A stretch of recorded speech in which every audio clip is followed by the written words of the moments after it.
ठीक है। Hello dear student, welcome to एकरा classes.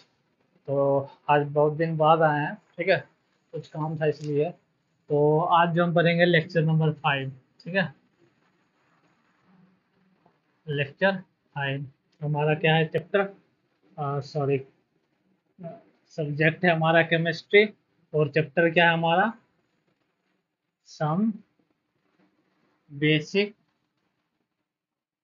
Concept and mole concept, यही है। ठीक है, चलो इसी से लिख देते हैं, कोई दिक्कत की बात नहीं है। ठीक। तो आज का जो हमारा टॉपिक है वो टॉपिक का नाम है अनसर्टेनिटी इन मेजरमेंट। हमारे टॉपिक का नाम, चलिए हम रेड से लिख देते हैं, अनसर्टेनिटी इन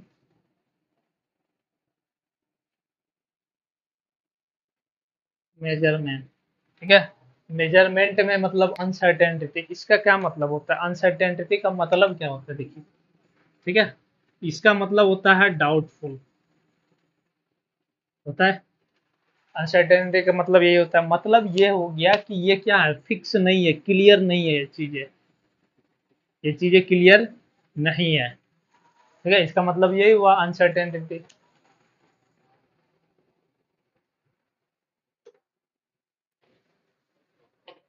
ठीक है, और दूसरा क्या बोल सकते हैं? Not fixed.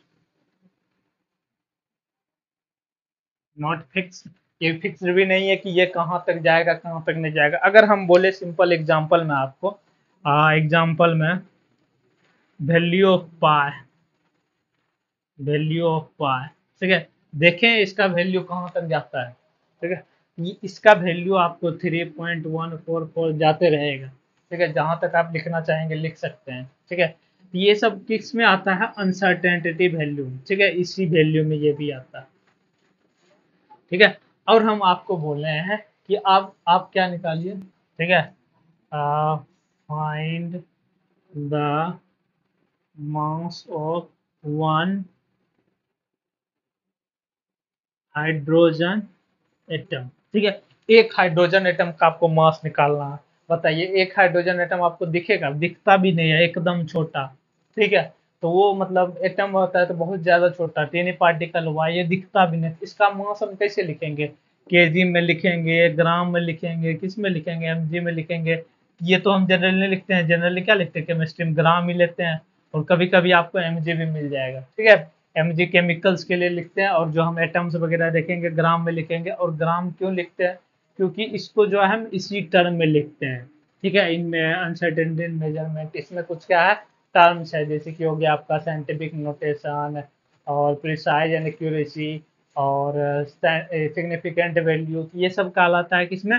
Uncertainty in measurement में आता है ये सारा टॉपिक। ठीक है, तो देखिए अब जो हम बोले कि एक जो है, ठीक है, एक हाइड्रोजन एटम, एक हाइड्रोजन एटम का वैल्यू आपको पता है कितना होता है? देखिए, 0.1 2 3 4 5 6 7 8 9 10 11 12 13 14 15 16 17 18 19 20 21 22 ठीक है, इतना होता है। अब आप बताइए, अगर आपको हम बोले इतना लिखने के लिए, तो सबसे बड़ी बात यह है कि ये फिक्स्ड नहीं है। फिक्स्ड है, नहीं है। इसको हम क्लियर कर सकते हैं? नहीं कर सकते हैं। ठीक है, तो ये दोनों चीज क्या है इसमें? ये नहीं है। ठीक है, तो ये दोनों चीज नहीं है, तो हम इसको क्या बोलेंगे? ये जो डाटा हमको मिल रहा है, ये डाटा क्या है? अनसर्टेन। ठीक है, सर्टेन नहीं है, ये अनसर्टेन डाटा है। इसीलिए जितना भी इस टाइप का आपको मिलेगा वैल्यू, वो सारा का सारा वैल्यू आता है इसी टॉपिक में, अनसर्टेनिटी इन मेजरमेंट। मतलब मेजरमेंट में हमारा क्या है, डाटा जो है वो फिक्स नहीं होगा, वो क्या होगा? अलग होगा। मतलब हम ये नहीं बोल सकते हैं कि इसका डाटा इतना ही होगा। ठीक है, हम ये नहीं दावा कर सकते हैं कि ये जो हम लिखे हैं मास ऑफ एटम इतना ही होगा, इसके अलावा भी कुछ कुछ हो सकता है। ठीक है, अब जैसे देखिए, आप नाम सुने होंगे प्लैंक्स कांस्टेंट का, प्लैंक्स कांस्टेंट। ठीक है, तो प्लैंक्स कांस्टेंट का वैल्यू कितना होता है? 6.6 into 10 to the power -32 joule second. इतना होता है। अब देखिए इस पे जो लिखा रहता है -32, अगर हम इसको इसके टर्म में लिखे तो कैसे लिख सकते हैं? देखिए उसको हम ऐसे लिख सकते हैं, ऊपर में हम लिख रहे हैं, सॉरी ब्लैक से ब्लू से लिख देते हैं। देखिए ऐसे लिखना पड़ेगा 0.000 कितना जाएंगे, जीरो जाते जाएंगे कहाँ तक जाएंगे, हमारा जीरो हो जाएगा 31 जीरो, और लास्ट में कितना हो जाएगा 6 6, ऐसा। यहाँ कितना होगा टोटल 31 जीरो आएगा, तभी लास्ट में 6 और 6 आएगा। तो इतना हो जाता है। इसको क्या करता है देखिए, इसको एडिशन करने में भी दिक्कत होगा, सब्ट्रैक्शन करने में भी दिक्कत होगा। आप बोलिए, हम आपको बोल रहे हैं कि ये वैल्यू और ये वैल्यू दोनों के ऐड करिए, आपको दिक्कत होगा कि नहीं होगा? सबसे पहले तो लिखने के लिए आपको इतना लंबा चाहिए बोर्ड, आपके छोटे से कॉपी में जो वन A4 का कॉपी होता है इतना होता है, बताइए इसमें लिख पाइएगा आप इतना? मतलब 0 0 0 यहाँ तक जाएंगे, एक ही टर्म यहाँ तक खत्म होगा, दूसरा टर्म यहाँ तक खत्म होगा, आपका कॉपी भर गया, तो जो सॉल्यूशन है कहाँ लिखेगा? दिखेगा ही नहीं आपको लिखने के लिए कहीं कुछ। तो हम क्या करते हैं, एडिशन और सब्ट्रैक्शन के लिए भी हमको दिक्कत होता है। अगर हम बोले आपको मल्टीप्लिकेशन करना है इस दोनों को, तो मल्टीप्लिकेशन करके कहाँ तक लिखिएगा? फिर से दोनों तो पूरा ही गया, मल्टीप्लिकेशन करके भी लिखने में दिक्कत होगा, फिर डिवीजन करने में भी दिक्कत होगा। मतलब हम ये बोल रहे हैं कि मैथमेटिकल जितना भी ऑपरेशन है, ठीक है, प्लस माइनस मल्टीप्लिकेशन और डिवीजन, मैथमेटिकल चारों ऑपरेशन यहाँ पे क्या होगा, करने में हमें बहुत दिक्कत होगा। ठीक है, तो इसीलिए हमें जो है सबसे पहले इसमें इस प्रॉब्लम को सॉल्व करने के लिए जो लाया गया, सबसे पहले हमें क्या दिया गया कि हम बात करेंगे इसका साइंटिफिक नोटेशन का। साइंटिफिक नोटेशन किसके लिए यूज होता है और कैसे यूज होता है, हम सब इसके बारे में अभी हम लिख देते हैं। तो आज का टॉपिक हमारा क्या होगा, साइंटिफिक नोटेशन। हमारा आज का हेडिंग क्या है, साइंटिफिक नोटेशन। ठीक है,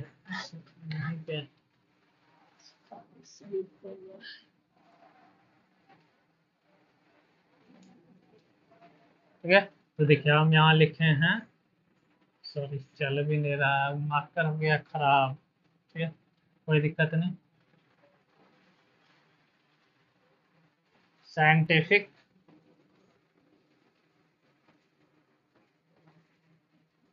नोटेशन, ठीक है, आपको शायद नहीं दिख रहा होगा।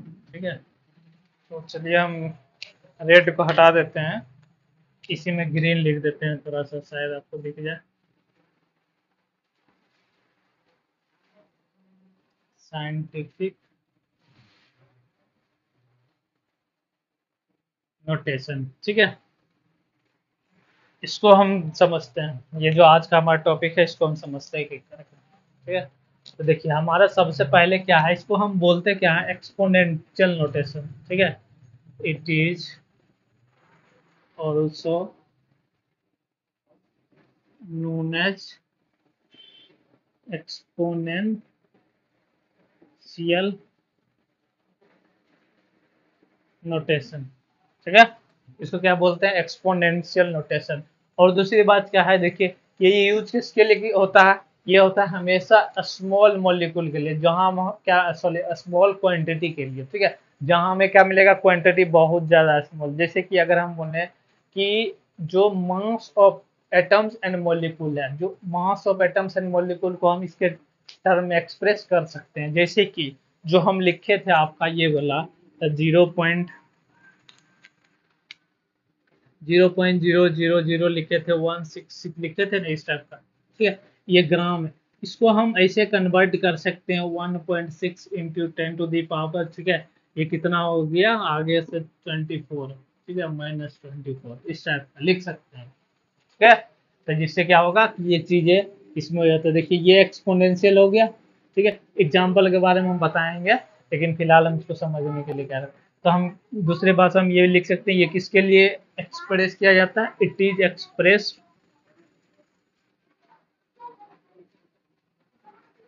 For small mass.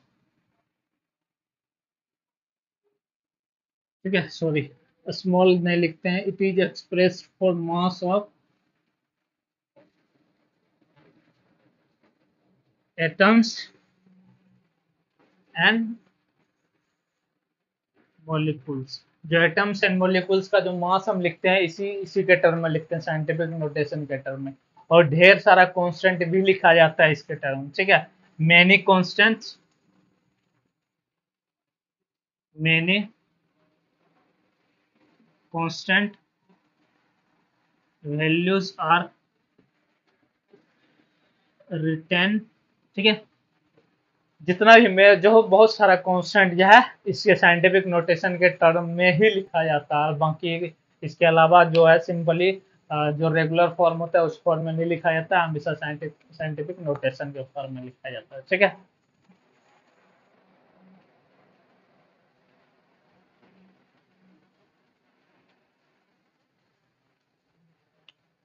अब देखिए अब क्या हमको और क्या समस्या आता है। अब हमें देखिए एडिशन, सब्ट्रैक्शन और मल्टीप्लिकेशन, डिवीजन, ये चारों करने में क्या होता है, दिक्कत होता है कि नहीं होता है। तो ठीक है, तो इसके बाद हम ये लिख सकते हैं, चलिए, it is challenging to do mathematical operation. जितना भी मैथमेटिकल ऑपरेशन है उसको करने में क्या होता है, हमें दिक्कत होता है जब हमें बहुत ज्यादा स्मॉल डाटा मिलता है, ठीक है। ये पूरा का पूरा सब चीज किस पे डिपेंड करता है, डाटा पे, ठीक है। कोई भी चीज आपको मिला उसके डाटा पे, उसके वैल्यू पे डिपेंड करता है ये सारा का सारा चीज। अब इसको हम एक्सप्रेस किसके टर्म में करते हैं, इसको मिटा दें, ठीक है, जैसे कि फिर आगे लिख सकते हैं। देखिए जितना सारा चीज है वो आप क्या करिए, लिखते जाइए नोटबुक में, वीडियो पॉज करके लिख लीजिए। देखिए बोलो सही लिखते हैं। It is expressed in the form of, form देखिए क्या है इसका, n into 10 to the power small n, ठीक है, n into 10 to the power small n, ठीक है। और जहां पे n क्या है, कैपिटल N, और स्मॉल n क्या क्या होगा वो लिख देते हैं हम, ठीक है। यहाँ पे लिखें वेयर, जो आपका कैपिटल N है, ठीक है। कैपिटल एन क्या क्या हो सकता है, देखिए कैपिटल एन इसमें जो होगा 1 to 10 वैल्यू होगा, ठीक है। 1 से लेकर 10 तक ही हो सकता है, इससे आगे नहीं, इससे आगे हम जनरल नहीं लिखते हैं, 10 तक लिखते हैं, बाकी नहीं लिखते हैं, ठीक है। 10 का मतलब है 2 डेसिमल तक, ठीक है। और आपको मैक्सिमम मिलेगा 9 तक, 10 भी कम ही मिलेगा आपको, मैक्सिमम 9 तक ही मिलेगा, ठीक है। और दूसरा देखिए ये एन क्या है, एन आपका हो गया निगेटिव वैल्यू, निगेटिव और पॉजिटिव नंबर। एन क्या हो सकता है, कुछ भी हो सकता है, नेगेटिव भी हो सकता है और पॉजिटिव भी हो सकता है, ठीक है। अब देखिए नेगेटिव और पॉजिटिव दोनों का एग्जांपल हम आपको देते हैं। एग्जांपल में आपका क्या है, Planck's constant, Planck's constant, Planck's constant का वैल्यू क्या होता है, 6.626 into 10 to the power - 32 joule second, ये हो गया आपका। उसके बाद स्पीड ऑफ लाइट, ठीक है, स्पीड ऑफ लाइट बराबर 3 × 10 to the power 8 मीटर पर सेकेंड, ठीक है। अब देखिए यहाँ पे ये जो रहा आपका, ये है आपका कैपिटल एन, ये दोनों कैपिटल एन, देखिए इसका वैल्यू 1 to 10 के बीच आ रहा है, ये अप्लीकेबल हो गया। अब देखिए ये small value, small value, small n जो है क्या है, निगेटिव है स्मॉल एन, और यहाँ पे देखिए स्मॉल एन क्या है, पॉजिटिव है, ठीक है। तो ये दोनों चीज था जो कि साइंटिफिक नोटेशन का एग्जांपल था, और कुछ पॉइंट भी था जो हम आपको लिख दिया। अब हम बात करते हैं इसमें क्या, एडिशन और सब्ट्रैक्शन हम कैसे करते हैं, ठीक है। देखिए कुछ चीजें हम लिख देंगे, लिखने के बाद हम क्या करेंगे, साइंटिफिक नोटेशन में लिख देंगे, साइंटिफिक नोटेशन में लिखने के बाद एडिशन और सब्ट्रैक्शन कैसे करते हैं उसके बारे में अभी हम बात करते हैं, ठीक है। हमारा देखिए सबसे पहले क्या होगा, एडिशन एंड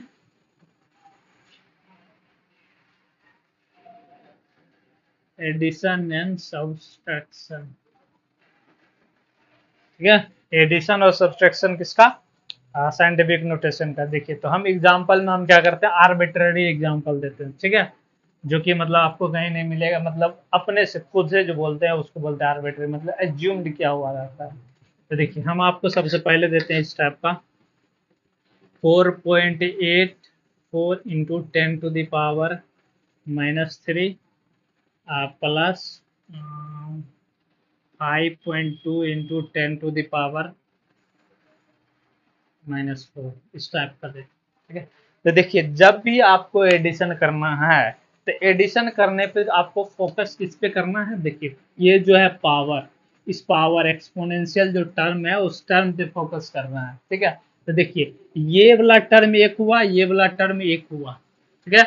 अब देखिए यहाँ है -3, यहाँ क्या है -4, तो हम इस टर्म को क्या लिख सकते हैं, ऐसे लिख सकते हैं 5.2 इंटू 10⁻³ अपॉन 10, ऐसा लिख सकते हैं, लिख सकते हैं ना।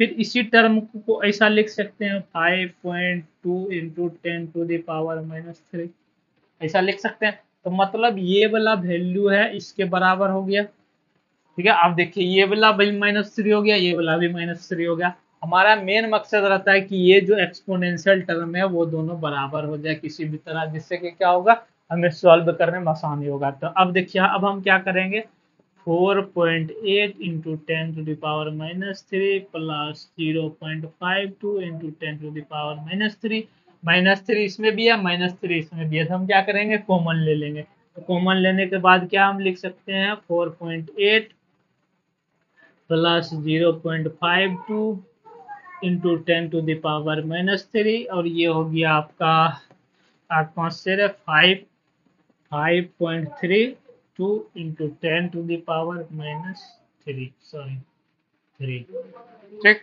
तो ये आपका हो गया आंसर, किसके लिए, एडिशन के लिए, ठीक है। ये एडिशन के लिए आपका आंसर हो गया।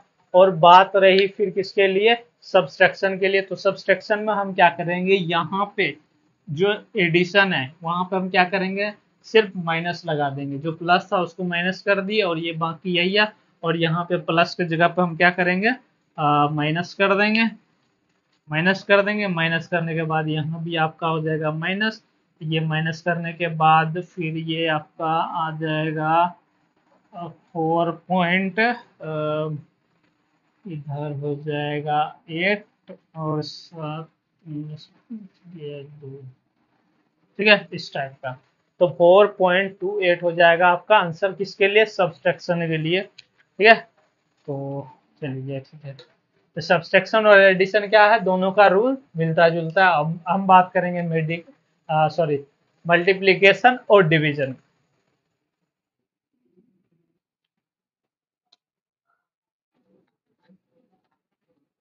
सेकेंड नंबर में हमारा क्या है, मल्टीप्लीकेशन एंड डिवीजन, ठीक है, मल्टीप्लीकेशन एंड डिवीजन। एग्जाम्पल में देखिए वही लेते हैं एग्जाम्पल। तो वो जो एग्जाम्पल था आपका 4.8 इंटू 10⁻³ मल्टीप्लाई बाय 5.2 इंटू 10⁻⁻⁴ इस टाइप का था, ठीक है। और जो यूनिट रहेगा, यूनिट में कोई टेंशन नहीं है, सेम टू सेम यूनिट उतार दीजिए, मल्टीप्लाई करेंगे। अब देखिए यहाँ जो है मल्टीप्लिकेशन, इसमें क्या होता है कि जो आप पहले पढ़ चुके हैं, ठीक है, पहले क्या पढ़ चुके हैं, जैसे देखिए 10⁻m इंटू 10⁻n बराबर हम क्या लिख सकते हैं 10⁻m प्लस n, ये होगा आपका, ठीक है। ये 10 के लिए सेम चीज ये अप्लाई होगा। तो ये हो गया आपका 4.8 इंटू 5.2 इंटू 10⁻³ और तो ये हो गया आपका, ये दोनों को मल्टीप्लाई, जैसे हम मल्टीप्लाई सिंपल मल्टीप्लीकेशन करते हैं वैसे करके लिख देंगे, ठीक है, इंटू 10⁻⁻⁷, ठीक है। ये मल्टीप्लाई करके आपको लिख देना है, हम नहीं लिख रहे हैं, ये बाकी ये सेम रूल होगा। और दूसरी बात क्या है, अगर डिवीजन रहे तो, ठीक है, डिवीजन रहे तो यहाँ पर हम क्या लिखते हैं, जैसे कि अगर हम बोले आपको a⁻m अपॉन a⁻n है, ऐसा तो हम क्या लिखते हैं a⁻m-n ना,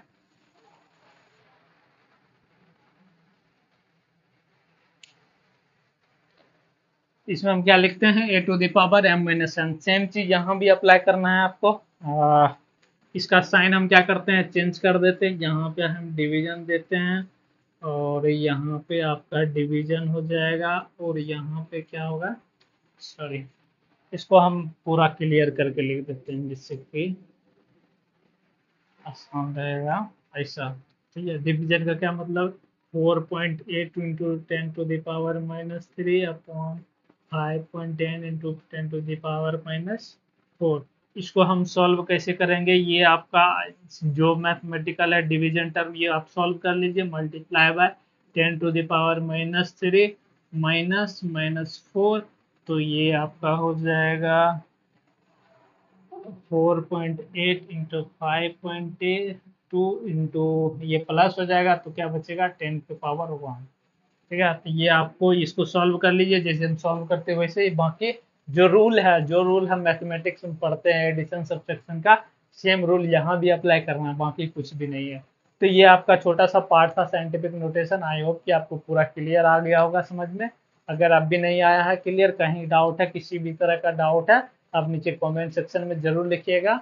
ठीक है, हम आपके लिए अलग से डाउट क्लियर करेंगे। और दूसरी बात क्या है कि जो जीमेल है हमारा, और जीमेल के थ्रू भी आप हमसे कांटेक्ट कर सकते हैं। और उससे भी नहीं होता है तो आप हमारे वेबसाइट पे जाके वहाँ भी आप अपना प्रॉब्लम लिख सकते हैं। वहाँ हम अपने वेबसाइट पे एक फॉर्म डाल रखे हैं प्रॉब्लम के लिए, वहाँ आप अपना प्रॉब्लम डायरेक्टली मेंशन कर सकते हैं, वो हमारे पास आएगा, हम आपको ईमेल के थ्रू भी आंसर दे सकते हैं। ठीक है, आपको कहीं भी दिक्कत है, कुछ भी दिक्कत है, आप हमें कॉन्टेक्ट कर सकते हैं वेबसाइट के थ्रू या फिर नीचे कमेंट सेक्शन में लिखकर। ठीक है, थैंक यू।